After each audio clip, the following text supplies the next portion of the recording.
واسطہ دیا، یا اللہ میں نے تیرا حکم کیا، یا اللہ تیرا حکم بجانے کے بعد بجانے کے لیے مجھے آ گئے ہیں، یا اللہ مجھے کیا کرنا ہے؟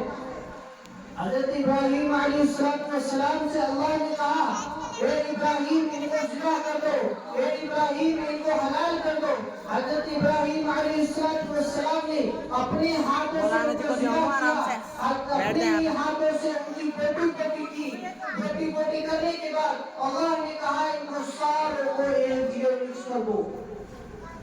اب جب بوٹی بوٹی ہو گیا، اب اس گوشت کو ایک جگہ ملا دیا، تو اب کس کا کیسے پتہ چل رہا ہے کون سا مرغی کا ہے کون سا مرغی کا؟ بوٹی بوٹی ہو گیا تو کوئی سمجھ میں نہیں آئے گا۔ مگر حضرت ابراہیم علیہ السلام سے کہا اے ابراہیم یہ جو گوشت کیا ہے اب اس میں 4 جگہ تقسیم کر کے ملا کر کے یہ اونچا والا جو پہاڑ دکھائی دے رہا ہے اس کی بلندی پر اس کی چوٹی پر جا کر کے 4 جگہ 4 ڈھیر لگا کر کے آؤ۔ حضرت ابراہیم علیہ السلام گئے اور اونچے پہاڑ کی چوٹی پر 4 جگہ اس ڈھیر کو لگایا، لگانے کے بعد پھر اسی جگہ پر آئے جہاں اللہ سے یہ سوال کیا تھا۔ حضرت ابراہیم علیہ السلام سے اللہ نے کہا اے ابراہیم کبھی ہوئی جائے پر آواز لگائے 36,000 ہے آپ نے ذبح کیا تھا۔ حضرت ابراہیم علیہ السلام ایک دم گھبرا گئے، کہنے لگے یا اللہ میں نے اپنے ہاتھوں سے ان کو ذبح کیا ہے، یا اللہ میں نے ان کی بیٹیوں کو ٹکا ٹکا بٹی کی ہے، ایک جگہ مکس کیا ہے، اپنی جدوجہد کر کے اس اونچے والے پہاڑ پر 4 جگہ میں خود رہ کر کے آیا ہوں، یا اللہ وہ تو ذبح ہو گئے آپ کیسے آ سکتے ہیں؟ اللہ نے کہا کہ اے ابراہیم کیا ابھی ہمارے خدا پہ شک ہے؟ تو حضرت ابراہیم علیہ السلام نے کہا یا اللہ مجھے شک نہیں ہے، یا اللہ تو مجھے بتا دے کس طریقے سے وہ آئیں گے۔ تو اللہ نے کہا جیسے میں نے پہلا حکم دیا تھا، جیسے پہلے میرا واسطہ دیا تھا اسی طریقے سے آواز لگاؤ۔ حضرت ابراہیم علیہ السلام نے ان 4 پرندوں کو اسی طریقے سے آواز لگائی، اللہ کے حکم سے پہلا پرندہ آگا، اللہ کے حکم سے دوسرا پرندہ آگا، اللہ کے حکم سے تیسرا پرندہ آگا، اللہ کے حکم سے چوتھا پرندہ آگا۔ وہ 4 پرندے جن کو حضرت ابراہیم علیہ السلام نے اپنے ہاتھوں سے ذبح کیا تھا، ان کے پروں کو اپنے ہاتھوں سے نوچا تھا، حضرت ابراہیم علیہ السلام نے ان کی بوٹی کر کے اپنے ہاتھوں سے مکس کیا تھا، وہی پرندے حضرت ابراہیم علیہ السلام کے پاس آ کر کے ان کی قد مبارک پر بھیج ہوئے۔ اسی طریقے سے اور ایک واقعہ صحیح ہے، حضرت عزیر ہے یہ بھی نبی ہے، حضرت عزیر رضی اللہ تعالیٰ عنہ نے اپنا غذا تیار کیا اور اپنا سامان تیار کیا، کہیں سفر میں جا رہے تھے، راستے میں جاتے جاتے جنگل بیابان جنگل پڑا، اس بیابان جنگل کے بیچ میں ایک شہر ملا، شہر میں نہ تو انسان ہے نہ جنات ہے نہ چرند ہے نہ پرند ہے نہ دکانیں ہیں نہ مارکیٹ ہے، مگر عمارتیں بنی بھی ہیں مگر وہ خالی ہے۔ حضرت عزیر رضی اللہ تعالیٰ عنہ اپنے گدھے پر بیٹھے ہوئے ہیں، انہوں نے اللہ سے اسی طریقے سے حضرت ابراہیم علیہ السلام کے طریقے سے انہوں نے سوال کیا اللہ سے، یا اللہ یہ بتا یہ شہر بالکل اجڑ چکا ہے، یہاں نہ کوئی انسان ہے نہ یہ چرند ہے نہ پرند ہے نہ یہاں پہ کوئی مارکیٹ ہے، یا اللہ تو اس کو کس طریقے سے بسائے گا، اس کو کس طریقے سے آباد کرے گا؟ حضرت عزیر رضی اللہ تعالیٰ عنہ نے یہ جب سوال کیا تو اللہ نے کہا اے عزیر اپنی گدھے سے نیچے اتر جاؤ۔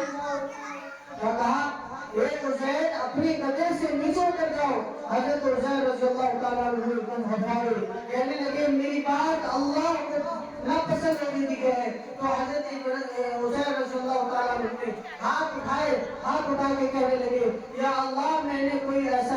گستاخی کام نہیں کیا، میں نے بس آپ سے یہ معلوم کیا ہے کہ کس طریقے سے کرو گے، یا اللہ میں آپ سے کوئی سوال نہیں کر رہا ہوں، میں سمجھنے کی کوشش کر رہا ہوں۔ حضرت عزیر رضی اللہ تعالیٰ عنہ سے کہا کہ اے عزیر گدھے سے نیچے اتر جاؤ۔ حضرت عزیر گھبراتے ہوئے ڈرتے ہوئے گدھے سے نیچے اترے، کہا کہ اپنی چادر کو بچھاؤ۔ حضرت عزیر رضی اللہ تعالیٰ عنہ ہٹائے اور کہنے لگے اللہ کیا کروں، یا اللہ میں نے کوئی سوال غلط تو نہیں کر لیا، یا اللہ تیری شان میں گستاخی تو نہیں ہو گئی؟ تو اللہ نے کہا اے عزیر اپنی چادر بچھاؤ اور اس پر لیٹ جاؤ، سو جاؤ۔ حضرت عزیر رضی اللہ تعالیٰ عنہ سو گئے۔ سونے کے بعد اللہ تعالیٰ نے ان کو نیند کا غلبہ اتنا لمبا کیا، اب وہ اٹھتے ہیں۔ اٹھنے کے بعد حضرت عزیر رضی اللہ تعالیٰ عنہ سے اللہ نے پوچھا اے عزیر یہ بتاؤ کتنے دن سوئے؟ حضرت عزیر رضی اللہ تعالیٰ عنہ نے کہا یا اللہ ایسا لگتا ہے میری باڈی درد کر رہی ہے، ایسا لگتا ہے یا تو 12 گھنٹہ سو گیا ہوں یا ایسا لگتا ہے 24 گھنٹہ سو گیا ہوں۔ اللہ تعالیٰ نے کہا اے عزیر آپ 12 گھنٹے نہیں، 24 گھنٹے نہیں، 24 گھنٹے نہیں، آپ 24 مہینے نہیں، 24 سال نہیں، آپ پورے 100 سال سوئے۔ حضرت عزیر رضی اللہ تعالیٰ عنہ کہنے لگے اللہ میں 100 سال کے بعد میں اٹھاؤں تو کیسی باتیں کر رہا ہے؟ حضرت عزیر رضی اللہ تعالیٰ عنہ اسی مارکیٹ کے اندر گئے، ان کو بھوک لگی تھی، اس مارکیٹ کے اندر گئے، پہنچے، جا کر کے دیکھا وہ مارکیٹ، جس مارکیٹ کے بارے میں، جس شہر کے بارے میں، جس گاؤں کے بارے میں حضرت عزیر رضی اللہ تعالیٰ عنہ نے اللہ سے سوال کیا تھا وہ آباد ہو چکا ہے، اس میں مارکیٹیں لگی ہوئی ہے، اور جو 100 سال کی کرنسی حضرت عزیر رضی اللہ تعالیٰ عنہ کے جیب میں پڑی ہوئی تھی، تو کہنے لگے اللہ مجھے بھوک لگ رہی ہے۔ تو اللہ نے کہا کہ حضرت عزیر پہلے جو ہے مارکیٹ میں اللہ سے سوال نہیں کیا، وہ حضرت عزیر مارکیٹ پہنچے، جا کر کے کہنے لگے ایک صاحب سے کہ اے حضرت میرے کو بھوک لگی ہے ذرا کھانا پیش کر دو۔ انہوں نے کھانا دیا، کھانا دینے کے بعد میں جب انہوں نے 100 سال پرانی کرنسی دی ان کو، تو حضرت عزیر رضی اللہ تعالیٰ عنہ کے منہ پہ اس بزرگ نے وہ کرنسی پھینک کر کے ماری، کہنے لگے کہ اے عزیر کیا کر رہا ہے، یہ 100 سال پرانی کرنسی ہے، یہ نہیں چلنے کی۔ تو اب میرا بولنا ادب کے خلاف ہوگا۔